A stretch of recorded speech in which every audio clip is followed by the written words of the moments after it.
이 시간에는 후회해서 멈추지 마십시오 라는 제목으로 우리가 함께 하나님의 말씀, 은혜를 나누고자 합니다. 한 주 동안 잘 지내셨습니까?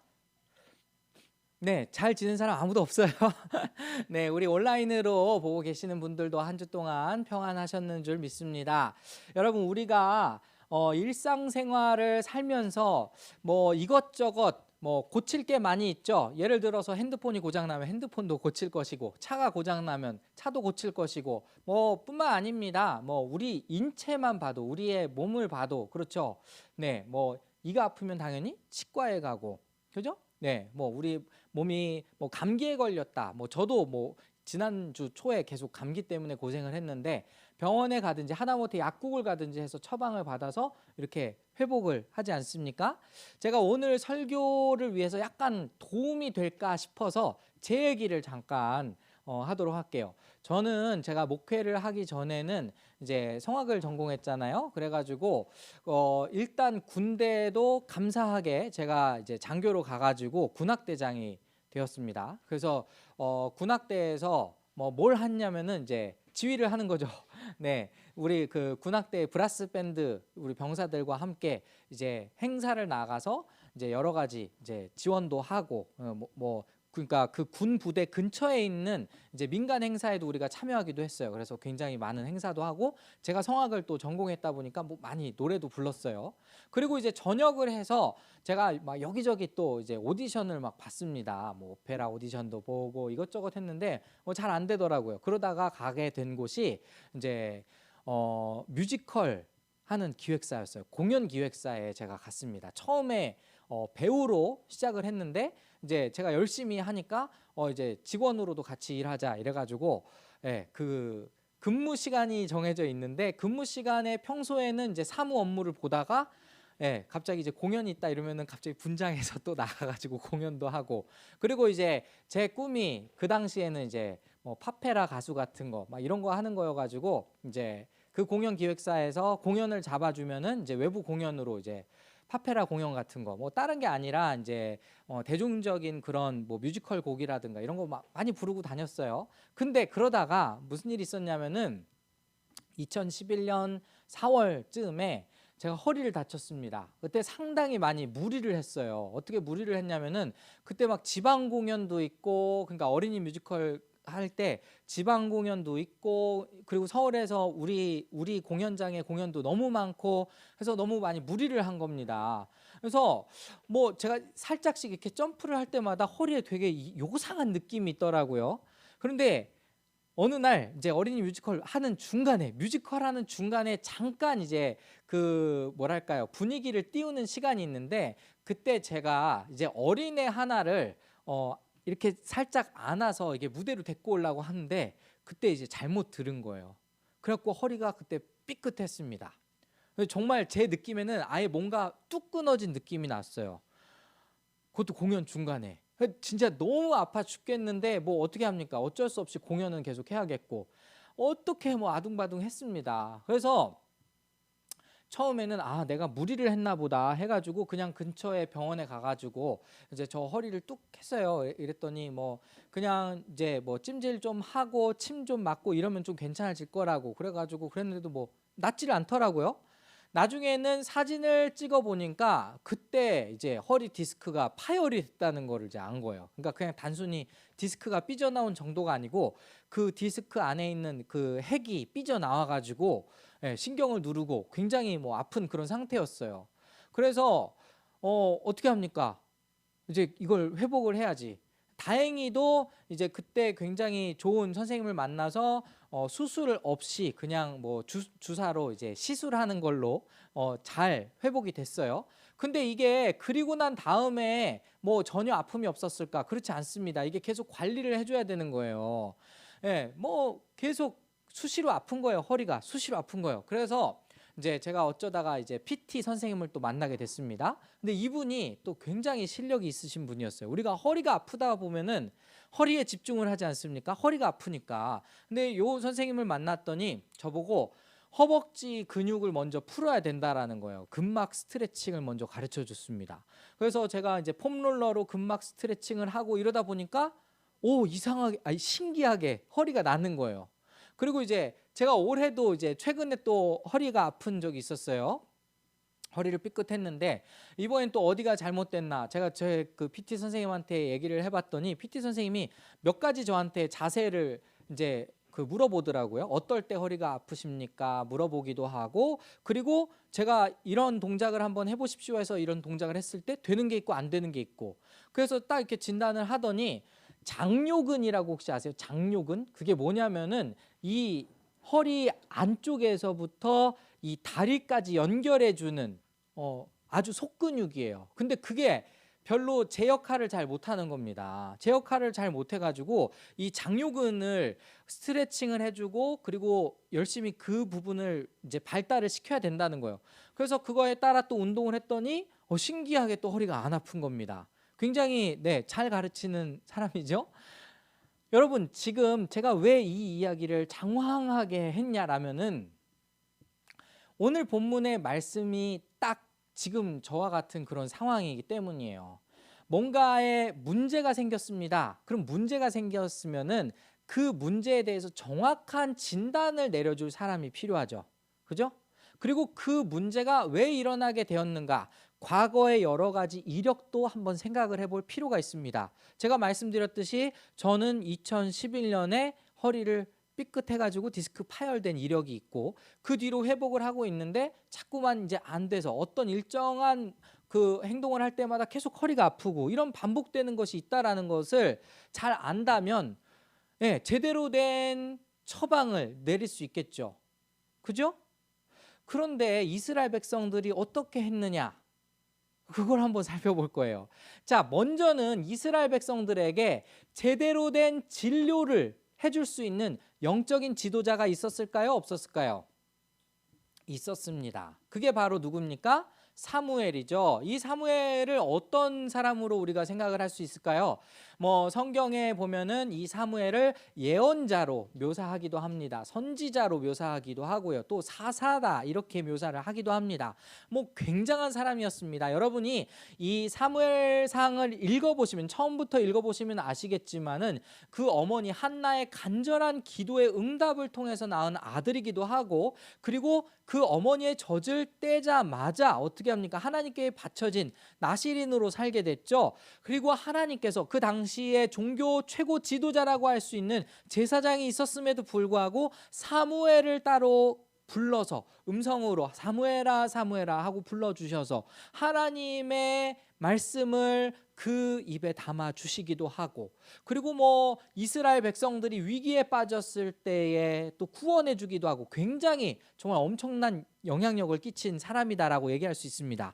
아주 대표적인 부분만 본다면 사무엘상 7장 9절과 13절만 한번 보실게요. 보시면은 사무엘이 젖 먹는 어린 양을 한 마리 바쳐다가 주님께 온전한 번제물로 바치고 이스라엘을 구원하여 달라고 주님께 부르짖으니 주님께서 그의 기도를 들어주셨다. 하나님께서 기도도 잘 들어주신 것 같아요. 그리고 13절 보니까 밑에 줄친 데만 봅시다. 사무엘이 살아있는 동안에는 주님의 손이 블레셋 사람을 막아주셨다. 여러분, 이 말씀만 가지고도 얼마나 대단한 사람인지 상상이 혹시 가십니까? 쉽게 얘기하면 이런 거예요. 하나님의 사람 최세희가 있었다. 최세희가 이 한국 땅에 머물고 있으니 외세가 절대로 침략을 하지 못했다. 성경에 이런 식으로 써 있는 겁니다. 그렇게 얘기하면은 최세희라는 이 한 사람이 얼마나 대단한 사람인가 우리가 생각해 볼 수 있겠죠. 지금 이 사무엘이라는 한 사람을 통해서 이스라엘 전체가 보호 아래에 있었습니다. 그리고 하나님께 사무엘이 간구하는 것은 하나님이 다 들어주신 것 같아요. 오늘 본문에서도 아까 보시면 알겠지만 여러분이 얼마나 잘못된 것을 구했는지 내가 이제 보여주겠다 하면서, 지금은 5, 6월, 그러니까 지금 한창 비가 내리지 않는 그런 시기였는데 그때 하나님께 비를 내려달라고 이 사무엘이 간구했더니 어떻게 합니까? 하나님께서 비도 내려주시고 천둥도 치게 하시고 이렇게 하지 않습니까? 엄청난 영향력의 사람이죠. 하나님의 사람이 그때 멀쩡하게 있었습니다. 그러니까 영적으로 잘 진단을 받기 위해서는 누구한테 가야 돼요? 당연히 하나님의 사람에게로 가야 되죠. 그 당대에 이런 사람이 있다는 건 굉장히 큰 축복입니다. 그렇지 않습니까? 제가 잠깐이지만 여러분에게도 그런 도전을 좀 드리고 싶어요. 여러분이 그런 사람이 안 되리라는 법 있습니까? 여러분 정말 그런 것에 마음을 쏟고 그런 것을 상상하면서 살기를 바랍니다. 여러분 이런 거를 여러분 우리 막 수많은 상상 많이 하잖아요. 영화를 보면서도 저 영화의 주인공이 내가 됐으면 하고 상상을 하기도 하고, 그리고 안 좋은 상상도 하죠. 이런 일이 일어나면 어떻게 될까, 저런 일이 일어나면 어떻게 될까, 사고에 대해서도 안 좋은 상상하고 이러잖아요. 그런데 왜 하나님에 대한 좋은 상상은 안 하는 것입니까? 그죠? 우리 곰곰이 생각해 보면 나는 하나님과 굉장히 별개의 사람인 것처럼 상상 자체는 여러분들이 정말 나쁜 상상 많이 하면서도 하나님과 관련된 좋은 상상은 하나도 하지 않아요. 그렇지 않습니까? 여러분 이러한 사무엘의 모습을 보면서 여러분이 도전을 받았으면 좋겠어요. 내가 있는 그곳에 하나님이 함께 해주셔서 정말 그 자리가 평화롭게 되었다. 내가 있는 그곳에 하나님이 동행해 주셔서 하나님께서 내 기도를 들어주시고 정말 그 자리가 복된 자리, 하나님의 나라가 되었다. 그런 거 얼마나 좋습니까? 그죠? 예, 여러분도 그런 사무엘과 같은 그런 위대한 정말 이 신앙인들이 될 수 있기를 바랍니다. 아무튼지 간에 이 사람이 있는데도 불구하고 이 사람들이 어떤 진단을 내렸습니까? 문제가 뭐였어요? 이스라엘 백성들이 늘 외세의 침략을 받았다는 거예요. 블레셋 사람으로부터, 암몬으로부터 막 이방 나라의 침략을 계속 받다 보니까 이 사람들이 너무 스트레스를 받았던 것 같아. 그래서 이 사무엘에게 가서 한 말이 무엇입니까? 사무엘상 8장 5절 한번 보실까요? 그들이 사무엘에게 말하였다. 보십시오. 어른께서는 늙으셨고 아드님들은 어른께서 걸어오신 그 길을 따라 살지 않았습니다. 그러므로 노란 글자 한번 같이 읽어보실까요? 시작. 이제 모든 이방 나라들처럼 우리에게 왕을 세워주셔서 왕이 우리를 다스리게 하여 주십시오. 자, 이게 무슨 말입니까? 이건 마치 그런 거예요. 이제 저를 보세요. 이제 마치 그런 거예요. 제가 이제 자동차가 고장 나가지고, 저 자동차에 관심이 많은데 자동차를 딱 카센터에 가지고 가가지고 이거 제가 보니까 이거 엔진의 부속이 뭐가 피스톤이 잘못됐네, 이것 좀 고쳐주세요. 거기 전문가가 따로 있는데, 그죠? 자동차 정비사가 따로 있는데 제가 그냥 이게 문제구나, 이것 좀 고쳐주십시오라고 그냥 떼쓰는 거랑 똑같은 겁니다. 그렇지 않습니까? 지금 이스라엘 백성들의 요구가 뭐예요? 우리에게 필요한 것은 인간 왕이구나. 이 문제에 대한 진단이 잘못되니까 해결책이 잘못된 거죠. 왕이 없어서 자꾸만 외세의 침략을 받는 겁니까? 아니죠. 여러분 나중에 이제 여러분이 성경을 한번 보세요. 신명기 28장의 그 모든 복과 저주를 기본으로 해서 구약 성경은 다 이루어져 있습니다. 이들이 계속해서 침략을 받았다, 이들이 계속해서 어려움을 겪는다, 혹은 기근이 일어났다 하는 것은 다 이스라엘 백성들이 말씀으로부터 멀리 떠났기 때문에 그런 일이 일어난 것이다 라고 성경이 이미 증언을 했어요. 그럼에도 불구하고 어떻게 합니까? 원인도 잘못 발견하고 진단도 잘못하고, 그래서 왕을 잘못 달라고 하는 겁니다. 이것을 가지고 8장 7절을 보니까 주님께서 이렇게 또 이야기하시죠. 그들이 너를 버린 것이 아니라 나를 버려서 자기들의 왕이 되지 못하게 한 것이다.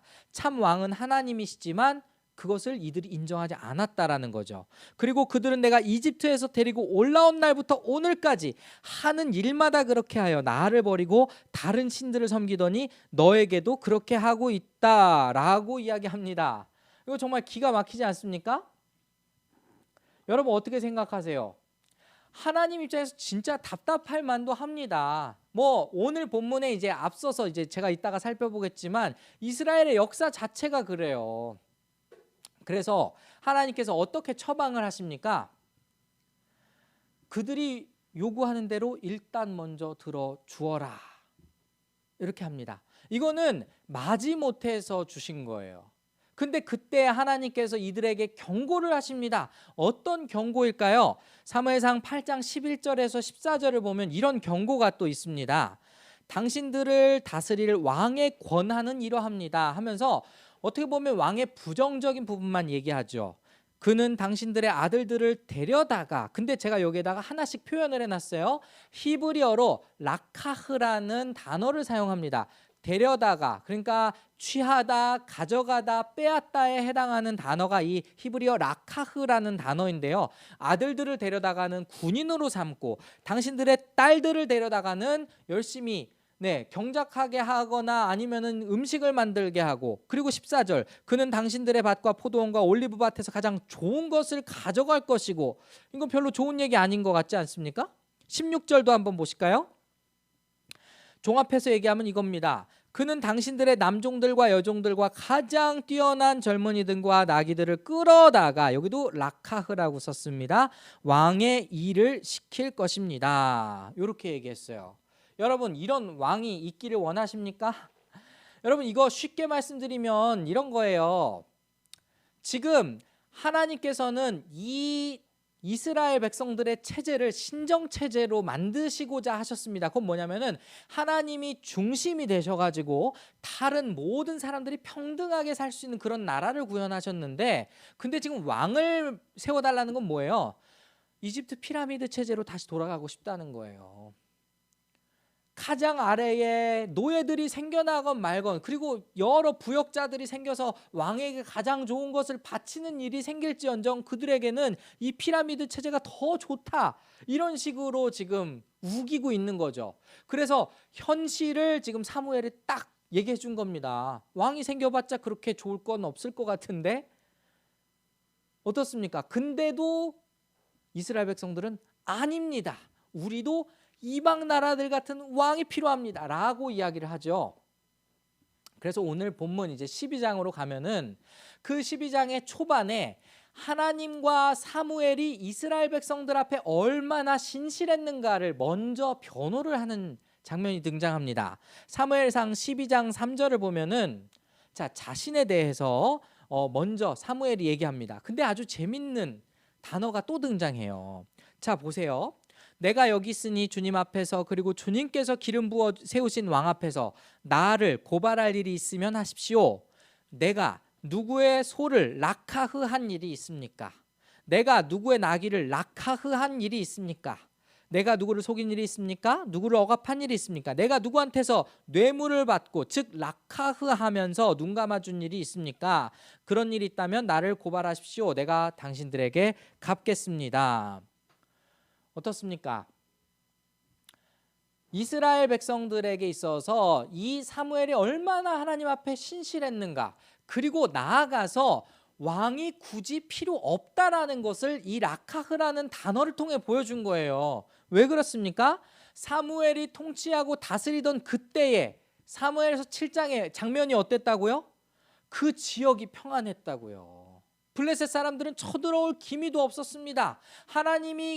사무엘이 하나님께 기도하니까 오히려 저 군대가 망하는 그런 놀라운 일들이 벌어졌어요. 왕이 필요합니까? 필요 없어요. 너희들이 구하는 왕 분명히 너희들의 것을 락하흐할 것이다, 빼앗을 것이다, 취할 것이다, 가져갈 것이다 라고 경고를 했습니다. 자, 사무엘이 통치하고 다스리던, 하나님께서 사무엘을 통해서 통치하고 다스리시던 그런 일들이 있었을 때 너희들 것을 락하흐한 적이 있었느냐? 없었다는 겁니다.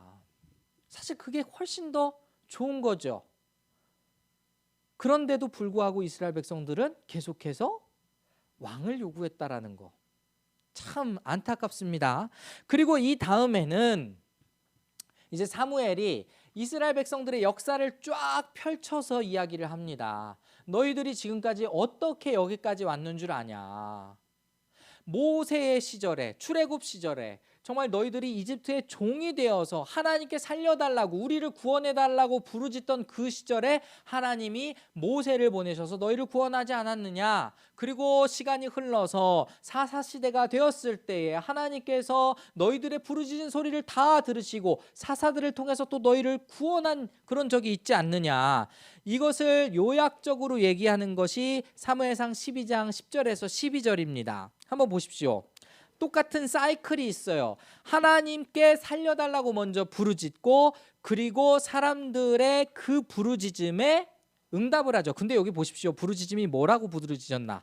10절 보시면 우리는 주님을 버리고 바알 신들과 아스타롯 여신들을 섬기는 죄를 지었습니다. 즉 우상을 섬기는 죄를 범했다는 거예요. 이제 원수들에게서 우리를 건져 주시기 바랍니다. 그러면 우리가 주님만을 섬기겠습니다. 누가 시켜서 그런 거 아니죠? 힘들어 죽겠으니까 이제 우리가 잘못했구나 깨닫고 하나님께 구원해달라고 간구하는 겁니다. 그랬더니 11절 보니까 어떻게 됩니까? 주님이 이 호소를 들으셨어요. 그래서 여룻바알과 베단과 입다와 나 사무엘을 보내셨다라고 하는데 여기에 이제 베단이라는 사람이 누군지 혹시 아세요? 이게 조금 그 논란의 여지가 있기는 하는데 이 번역본 70인 역본이라고 이제 히브리어 성경을 헬라어로 바꾼 성경을 보면은 이 베단이라는 사람이 없으니까 바락으로 고치기도 합니다. 그러니까 사본이 잘못됐구나 해서 고치는 거예요. 어쨌든지 간에 여기에 그 제가 말씀드린 사사들의 목록과 함께 나까지도 너네들을 보내서 보호하지 않았느냐. 근데 12절 암몬 왕 나하스가 우리를 치러 오자. 이게 지금 그 상황인 것 같아요. 이번에는 암몬 사람들이 우리를 공격하려고 하니까 주 하나님이 우리의 왕인데도 그것을 보았을 때 당신들은 뭐라고 간구합니까? 안 되겠습니다. 우리를 다스릴 왕이 꼭 있어야 하겠습니다. 라고 이야기를 하는 겁니다. 여러분 어떻게 생각하세요? 어떻게 생각하십니까? 자, 이제 넘겨주세요. 네, 저를 봐주세요. 네. 여러분, 진단이 잘못된 거죠. 일단 원인 분석 자체가 처음부터 다 잘못된 거예요. 이스라엘 백성들은. 그래서 그 결과가 해결책도 잘못된 겁니다. 그렇지 않습니까? 여기서 우리가 이 이스라엘 백성들이 우리랑 별로 다르지 않다면, 그러니까 우리 역시 이스라엘 백성들과 다르지 않다면 지금까지 우리가 얼마나 하나님 앞에 실수를 했는지 똑같이 한번 적용해서 뽑아낼 수 있을 것 같습니다. 뭘까요? 우리가 영적으로 뭔가 잘못된 길을 들어서고 있다라고 했을 때에는 어디로 돌아가야 됩니까? 여러분들의 주변에 목회자가 있다든지 아니면 신앙에 좋은 스승 혹은 선배가 있다든지 이런 사람 찾아가는 것도 하나의 방법이 될 수 있겠죠. 근데 저는 기본적으로는 여러분 늘 강조하지만 말씀과 기도 생활만큼 우리가 기본적으로 돌아가야 할 다른 곳이 없습니다. 여러분 오늘 본문 말씀을 보시면은 뭘 강조하고 있죠? 너희들은 다시 여호와만 섬겨라. 그 음성을 듣고 청종하고 행해라. 이게 새로운 얘기입니까? 아니죠. 지금까지 있었던 얘기입니다. 그러니까 처방전이 크게 다른 건 아니에요. 근데 너무 이게 다르지 않다 보니까 이제 우리 눈에 보이는 뭔가 색다른 걸 자꾸만 원하는 거죠. 우리 삶도 별반 다를 게 없습니다. 제대로 된 뭔가 진단을 하려면은 적어도 우리 주변에 이런 영적인 회복을 돋구어줄 그런 뭔가 요소가 필요한 겁니다. 그렇지 않습니까? 그리고 또 어떤 방법이 있었죠? 사무엘이 이스라엘 백성들의 과거를 쫙 펼쳐줬습니다. 너희들 지금까지 하나님 앞에 동일한 죄악들을 반복했던 거 기억은 하니? 구해달라고 해서 구해줬더니 막상 구해줬더니 바알신을 섬기고 아스다롯을 섬기고 이러한 저런 우상숭배 다 하더니 또 힘들어져서는 하나님께 구해달라고 동일하게 이야기를 하고 이 죄의 사이클이 똑같은 거예요. 그러면은 여러분 중에 슬럼프가 계속 왔다 갔다 하는 사람들도 있고 계속 좋은 일이 있다가 힘든 일이 있다가 이런 반복되는 사람들 있잖아요. 그 사이클을 여러분 스스로가 또 분석해 볼 수 있지 않겠습니까? 그때 당시에 내가 왜 그랬을까? 그죠? 네. 그런 것만 생각해 봐도 적어도 우리가 잘못된 오판은 하지는 않을 것 같아요. 그렇지 않습니까? 제대로 된 진단을 해야 제대로 된 처방이 나오죠. 근데 우리는 자꾸 어떤 방식으로 해소를 합니까? 아닙니다. 우리에겐 왕이 필요합니다. 자꾸 눈에 보이는 뭔가 하나님보다 더 좋은 해결책이 있는 것처럼 찾아다닌다는 거예요. 그러면 어떻게 됩니까? 나중에는 또 넘어지는 거예요. 그런 반복적인 넘어짐을 해소하기 위해서는 무엇이 필요하죠? 이스라엘 백성들에게 사무엘이 요구했던 것을 다시 한번 살펴봐야죠. 그렇지 않습니까? 말씀 한번 보실까요? 자, 12장 20절에서 21절. 이제 중간은 건너뛰고 여기만 보겠습니다. 사무엘이 백성들에게 말합니다. 두려워하지 마십시오. 당신들이 이 모든 악행들을 저지른 것은 사실이지만 이제부터는 주님을 따르는 길에서 벗어나지 말고 마음을 다 바쳐 주님을 섬기십시오. 이거 지금 신명기에 있는 6장에 있는 말씀 똑같은 거 아닙니까? 들으라 이스라엘, 마음과 뜻과 힘을 다해서 주 너의 하나님을 사랑하라. 똑같은 거 아닙니까? 그리고 또 반복적인 죄를 짓지 말라는 차원에서 21절 한번 보십시오. 도움을 주지도 못하고 구원하지도 못하는 쓸데없는 우상에게 반하여 그것을 따르는 일이 없도록 하십시오. 그것들은 헛된 것입니다. 저는 여기에서 쓸데없는 우상에게 반했다라는 표현을 여러분들이 좀 생각을 해봤으면 좋겠어요. 이제 저를 보세요. 여러분 어떻습니까? 왜 우리가 하나님 외에 다른 걸 찾는 거죠? 왜 문제가 있을 때 하나님께 먼저 나아가는 게 아니고 왜 다른 걸 자꾸만 찾으려고 하는 거죠? 그게 매력이 있기 때문에 그런 거 아닙니까? 그리고 또 근본적으로 뭐가 있냐면 다른 사람들도 다 그렇게 하기 때문에 사실 이게 조금 더 큰 것 같아요. 그렇지 않습니까?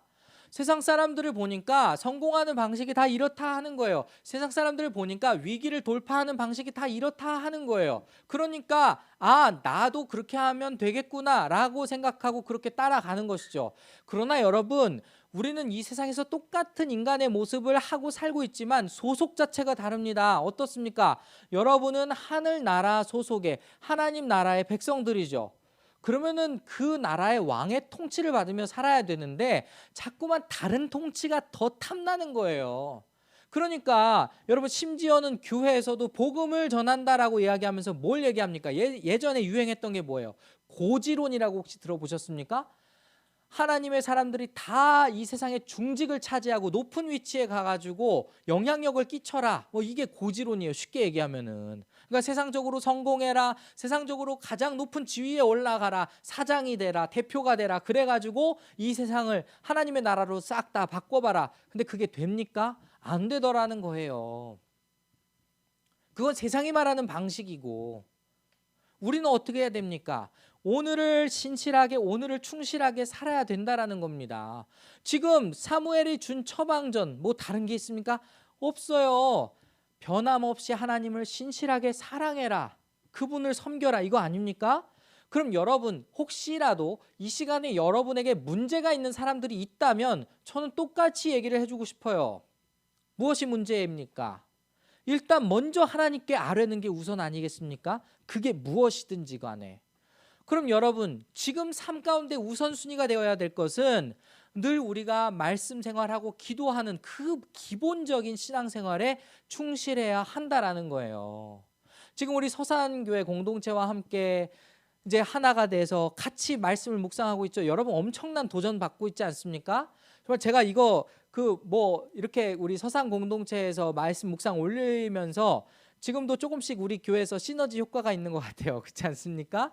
네, 우리 예원이가 올리는 글도 이제 막 올라오고 막 이런 걸 보다 보니까 와, 나 진짜 이거 설교 때 써먹고 싶다 이런 얘기들 굉장히 많더라고요.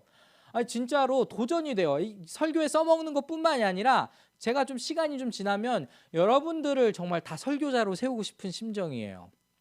왜 제 눈을 다 피해요? 자, 여러분 정말 이런 것이 막 시너지 효과가 있잖아요. 근데 이걸 왜 합니까?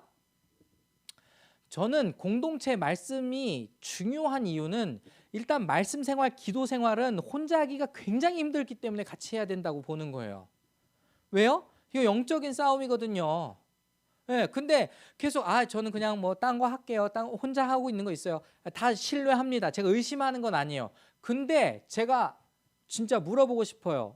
그렇게 얘기하는 사람들은 한둘이 아니에요. 제가 청년부 생활 지금까지 쭉 사역하면서 그런 사람을 한두 번 만나본 게 아니거든요. 근데 시간이 지나고 그 사람이 틀렸다는 게 아니고 롱런할 확률이 더 높은 사람을 찝어보자면 같이 공동체에서 말씀 읽은 게 훨씬 더 롱런할 확률이 높다는 거예요. 그리고 한 가지 더 유익이 있다면 같은 말씀을 먹고 우리가 함께 자라가야 이 공동체의 성격이 어떤지를 잘 알지 않겠습니까? 그죠? 그러니까 같이 말씀을 봐야 되는 거예요. 그 기도는 또 어떻게 할까요? 뭐 적어도 제가 뭐 공지에 올리듯이 금요 기도회 한 번, 그래도 적어도 일주일에 한 번씩은 시간을 딱 맞춰가지고 같이 하나님 앞에 기도하는 것, 이게 우리의 공동체성을 회복하지 않겠습니까? 그리고 기도하지 않는 삶을 살다가 오늘 금요일이니까 그래도 내가 기도해야지, 이런 게 생각이 난다면 그런 거 하나하나가 다 회복되는 수단들 아니겠습니까? 그죠? 처방이 다른 게 없다라는 거예요. 근데 여기에서 이제 우리와 실제적으로 부딪히는 건 사실 두려움입니다. 어떤 두려움이냐? 매번 똑같이 반복해서 넘어지고 똑같이 깨지니까 진짜 하나님이 이런 나를 용서해 주실까?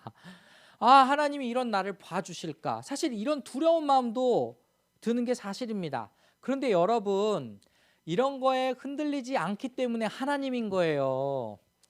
사람처럼 진짜 너 오늘 한번 그만 잘못해봐, 그냥 내가 가만 안 둔다, 이런 식으로 나오면 사람이지 그게 하나님입니까? 하나님은요, 그 인자하심이 우리가 상상을 할 수 없을 정도로 정말 무궁하다고 하지 않습니까? 인자와 긍휼이 풍성하신 하나님, 늘 등장하는 그 성경에 나온 하나님의 성품 아닙니까? 제가 말씀 하나 찾아봤어요. 시편 103편 8절에서 11절. 우리 이 4절을 같이 한번 읽어보겠습니다. 하나님의 성품이 아주 잘 나와 있어요. 시작. 주님은 자비롭고 은혜로우시며 노하기를 더디하시며 사랑이 그지 없으시다. 두고두고 꾸짖지 않으시며 노를 끝없이 품지 않으신다. 우리 죄를 지은 그대로 갚지 않으시고 우리 잘못을 저지른 그대로 갚지 않으신다. 하늘이 땅에서 높음같이 주님을 두려워하는 사람에게는 그 사랑도 크시다. 아멘. 자, 여러분, 오늘 설교 제목 뭐예요? 기억나십니까? 오늘 설교 제목은 후회해서 멈추지 마십시오예요. 이게 무슨 말인지 아세요? 여러분, 회개를 한다고 하면서 돌이키지 않으면 그건 그냥 후회한 거예요. 엄밀히 얘기하면 그렇지 않습니까? 주님, 내가 잘못했습니다. 그리고 하나님이 구원해 주셨더니 또 바알과 아스다롯을 섬기는 이스라엘 백성들, 이거는 회개가 아니고 후회를 하는 거죠. 또 잘못했네, 내가 또 잘못했네, 후회만 하지 바뀌진 않는 겁니다. 그죠? 그 여러분의 삶 가운데 계속 동일한 문제가 발생해. 여러분 삶 가운데 계속해서 슬럼프가 찾아와. 그러면 이제 방법을 바꿔야죠. 그렇지 않습니까? 그게 뭐라고요? 가장 기본으로 돌아가는 거, 하나님께 먼저 나아가는 거. 그게 성경에서 말하는 아주 고리타분한 것 같지만, 너무 당연한 것 같지만 실제로 우리가 행하지 않는 솔루션이라고요. 이제는 후회하는 것에서 그쳐서는 안 됩니다. 이젠 진짜로 돌이켜야 된다는 거예요. 이젠 진짜로 우리가 회개해야 된다는 거예요. 그렇지 않고서야 우리 인생이 바뀌겠습니까? 마지막으로 이 권면의 끝에 사무엘이 뭐라고 얘기합니까? 12장 23절 함께 보실까요? 나는 당신들이 잘 되도록 기도할 것입니다. 내가 기도하는 일을 그친다면 그것은 내가 하나님께 죄를 짓는 것입니다. 그런 일은 없을 것입니다. 오히려 나는 당신들이 가장 선하고 가장 바른 길로 가도록 가르치겠습니다. 여러분께 제가 기도하는 죄를 씻지 말라라고 그렇게 권면을 하고 싶지만, 사실 이 말씀은요, 우리가 예수님을 생각해 볼 수 있습니다. 우리를 위해서 끝까지 간구해 주시는 분이 있으세요. 바로 중보자 예수 그리스도시죠. 그분은 우리의 하나님의 보좌 우편에 앉으셔서 오늘도 우리를 위해 간구해 주고 계시다라는 겁니다. 아직 하나님은 여러분을 포기하지 않으셨어요. 그 여러분 포기해서야 되겠습니까? 난 안 돼, 이래서야 되겠습니까? 성령 하나님께서 여러분 안에서 지금도 간구하고 계시다는 것 여러분 알고 계십니까? 마지막 이 말씀 보시죠. 로마서 8장 26절입니다. 같이 한번 읽어보겠습니다. 시작. 이와 같이 성령께서도 우리의 약함을 도와주십니다. 우리는 어떻게 기도해야 할지도 알지 못하지만 성령께서 친히 이루 다 말할 수 없는 탄식으로 우리를 대신하여 간구하여 주십니다. 아멘. 이게 바로 하나님의 사랑입니다. 이게 바로 하나님의 긍휼입니다. 저를 보세요.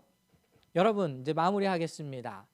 여러분의 삶 가운데에서 발생하는 크고 작은 문제들, 그리고 고민거리들, 뭐 누구나 다 있을 수밖에 없지요. 그런데 성경은 각 개개인의 맞춤 솔루션을 제공한다기보다는 하나님의 성품이 어떠하시다라는 걸 먼저 가르쳐주고, 그리고 하나님께 어떻게 나아가야 하는지 그 기본적인 진리를 가르쳐주고 있습니다.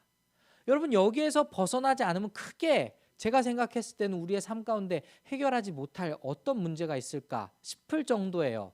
근데 우리가 영적으로 무너져 있을 때, 우리의 삶이 무너져 있을 때 대부분의 그 상황을 파악해 보면 과연 우리가 기도 열심히 하고 있었을까요?